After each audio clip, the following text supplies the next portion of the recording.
Alright, so this is an extension to the 5.07 lesson video that directly goes over how to use the Desmos graphing calculator to plot ordered pairs and for you to examine very specifically quadrilaterals in the coordinate plane. So in the slides for today's lesson, we had discussed and we had looked at this set of ordered pairs that you can see, and it was at the end of our slide presentation. So if you specifically want to see that, I'm referring, of course, to this right here. And I talked about in the video how you really only have to show a specific property of a rhombus to verify that it's a rhombus. You don't have to show all of the properties. You only have to show one of the existing properties of a rhombus alongside proof that it's a parallelogram. So in the video, I show that it's a parallelogram first, and then I went through and found that all of the opposite sides were, of course, the same. I will tell you a little hint here. That is not the fastest way to verify it's a rhombus. There is a much easier way to do it. And it involves obviously verifying that it's a parallelogram. You do need to normally prove it's a parallelogram before you show it's a rhombus. And if we had taken a look very briefly, if we had shown that the diagonals were perpendicular as well, that is a property specifically of a rhombus as well. Okay? Now, you can be a little nitpicky and say, well, we want to try to prove that it's a square though, right? Well, to verify that it's not really a square, you could also look at the angles themselves. If all the angles are not right angles, it's not a square, right? And the opposite angles, if you just say the opposite angles are congruent, that's true for any parallelogram. So if you're trying to be very specific, yes, you can examine all of the properties if you want, but in this case, I show that all four sides are the same length, and I can see the diagonals are perpendicular because you have vertical and horizontal diagonals. That would have been sufficient to verify that it certainly is a rhombus. It has all of the properties of a rhombus. Having said that, we can show a little bit more specificity, and it's a lot easier if you use some technology like programs like Desmos or Geogebra. So Desmos is a great tool for showing visualizations like this in the plane, the XY Cartesian graph. However, as I've shown in previous videos, you have to go up to this plus button and select table, right? So I'm specifically talking about, well, let's see here, click on the spotlight one, table, and then once you create a table, you can start inputting your ordered pairs. If you recall, we have to input the first point A first, or again, because it's a cycle, which means that in order to connect, you have to input that first vertex again. So once you type in all of your points, you go up to the cog symbol like so. You would usually click on this symbol right here, this color symbol, and then you can select what type of line you want, how big you want it to be, how large you want the whole figure to be. You can zoom in and out, you can drag it, and you can do other things as well that we won't do, but clicking on this activates the lines or interpolation of the points, and then obviously deselecting it removes it. So that's how you can see the visualization of the figure. That's fine, and that's what we want ultimately. But at the end of the day, when all is said and done, you can test for things like what's the slope of the opposite sides of the figure? What are the lengths of the opposite sides of the figure? And of course, the opposite angles, right? There's other ways we can verify what those angle values are. However, we can show that they're not going to be 90-degree angles. For example, we could have gone ahead and we could have decided, okay, the slope of this is positive 1/3 and the slope of this is negative 1/3, right? That's what I worked out over here earlier. Up 1 and then over 3, down 1 and over 3. Well, because those opposite sides do not have, or excuse me, because those adjacent sides do not have the exact same, or do not have opposite reciprocals for slopes, right? 1/3 and negative 1/3's product is actually negative 1/9, which is not equal to negative 1. That tells you that the angle, right, the measure of angle A is not equal to 90 degrees. That would prove that the figure is not a square. And that's how you could be more certain that it's a rhombus, okay? Now, another tool that's really powerful that you can use as well is Geogebra. And if you're not familiar with it, Geogebra is a graphing algebraic system for geometry as well that you can utilize to input values and show visualization. So here is a coordinate plane likewise.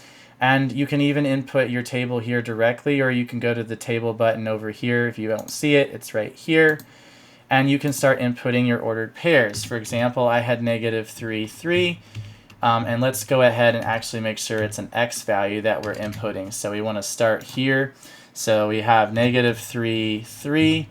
We had 0, 4. We had 3, 3. And we had 0, 2. Notice I don't actually have to input a fifth point because I'm the original point because I'm not returning a cycle. I'm just creating a 4 ordered pairs in the Cartesian plane here in the graph that I have, and I have my points and they're ready to go. So the nice thing about this is the tools function. The tools function allows you to do a lot of things with your geometry that are very, very useful. And so I would point out that when you click on a point, it can identify the ordered pair that you're working with, and that's fine. But now we can go ahead and do some specific and really fun things. So I'm going to highlight the things I'm navigating towards, and I'm scrolling down and I'm kind of looking for segment first. This is a really easy way just to connect two ordered pairs like this if you wish to just look at a specific length. So I can connect one after the next, and automatically you can see it's starting to name the vertices.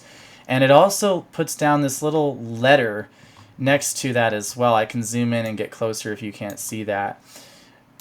Do be careful if you're still on segment, as I am here. If I click on the screen, it's going to assume I want to make another segment randomly. I do not want to do that. I'm going to scroll back up and select move so I don't accidentally do that. And I can also move these letters out of the way. So they're kind of representative of the lengths of all of these sides, okay? So I have those lengths right there, or those values right there, and they're ready to go. And what's really interesting is if you come over to algebra, it actually has inputted what the length of that particular side actually is. As you can see, all 4 sides are the same exact length. So automatically I know all 4 sides are the same length algebraically, and as well we can determine the slope of those lines too just as easily. So if you come over to tools again, you can determine the length by going to algebra right away and doing that. That's fine.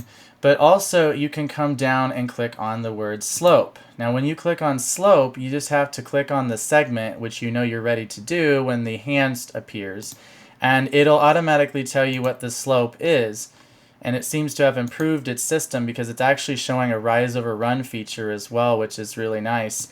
And you can see all the slopes are going to be positive or negative 1/3, just as I showed in the lesson for 5.07. So that confirms it's a parallelogram because opposite sides have the same slope. Now, you might need to potentially move around the slopes so they're not necessarily in the way as bad or as much. Just to keep that in mind. So like this M goes with M2 and M1 goes with M3 as an example, okay? So I'm just pointing that out, that is a really nice feature that you can look at to determine whether it is in fact going to be a figure that is a parallelogram or a rhombus or a square. How could I measure the angle measure as well given that information? Well, if I don't want that information to show, I can just go ahead and hide that because it's kind of cluttering my space. Or I could just undo as well, or Ctrl Z if I wanted to. However, what I could do is I could go to the angle measure button here, and I could individually determine the angle measure of A by selecting B, A, D, and it tells me what that, and actually let me explain what's happening there. We actually want to go in this order. Okay, we want to go that way because we're going to measure up as opposed to down. We don't want to measure this angle, we want to measure that angle, which is 36.9 degrees. Counterclockwise versus clockwise direction does kind of matter in this case. So we have to do B and then C and then we have D right there. And you can see the opposite angles are of course the same, But more importantly, the angles are not 90 degrees. So because they're not 90 degrees, you know it's not a square, and it's proof of that. Another way of proving that. The opposite angles here, actually want to be a little careful. So we can do this, that, this, that, this. Those angles are, of course, the same as well. So you can see those angle measures there. They're expressed in their exact values right there. That's how you use the Geogebra tool to very specifically figure out information about your figure. You don't actually have to have these grids here if you really don't like the minor grids. If you want to get rid of them, you certainly can do that. In this case, if you go to no grid, it just gets rid of it. You don't have to have the grids. If you want the grid, you can certainly keep that. Just maybe the major grid lines is all we need. You know, as an example, you can change those things up. One final thing I'm going to point out as well, if I get rid of this figure and I just leave my points. Let's say these are my my points that I have here. You also can come down to here, and you may have to select the More button. There might be a More button down here. There should be a More button down here if you haven't already expanded it down. I already did that because I have the word polygon here. Now if I click on that, I can also just go around and select each point, and it will automatically create my figure. My 4 points are already labeled. It probably gave me my length, says it's supposed to, A, B, C, D right there. And so, you know, this is a really powerful tool. I would argue that it's a bit more effective than Desmos in terms of visualization and playing around with different things. But Desmos does have some features that this does not have that are also still good. So I encourage you to explore the tool so you can verify different features about why it is a rhombus or why it is a square.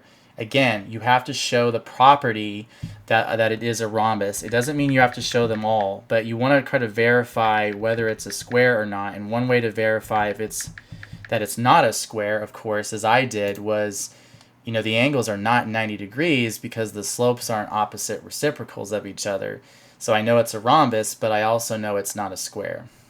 So hopefully that video you find is helpful and just an addition to 5.07 for you.